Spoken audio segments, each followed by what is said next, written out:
তুমি কি আমার একটু মায়া করবা? সামান্য করলেও হইব। মায়া করে আমার লগে দুইখানা কথা কইলা, আমারে জিগাইলা আমি কেমন আছি, খেয়েছি কিনা, রাতে ঘুমাতে পারি কিনা, অসুখ বিসুখে আমি ওষুধ খাই কিনা।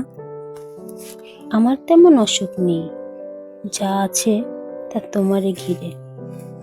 যেমন ধরো, তোমার লগে কথা বলার অসুখ, তোমারে দেখার অসুখ, তোমারে পাশে পাওয়ার অসুখ।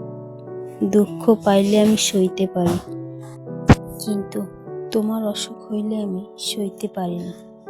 পৃথিবীতে সবচেয়ে ভয়ঙ্কর অসুখ কি জানো?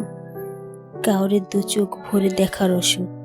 মানুষ না খাইলেও বাঁচে, একটা শখের জামা না কিনলেও দিন চলে যায়। কিন্তু যখন তোমার দেখার অসুখ হয়, তখন আমার দিন কাটে না। তুমি পৃথিবীর অন্য প্রান্তে থাকলেও আমি আইসা তোমারে দেইখা যাইতাম, কিন্তু তুমি কাছে থাইকাও তোমার লগে আমার দেখা হয় না।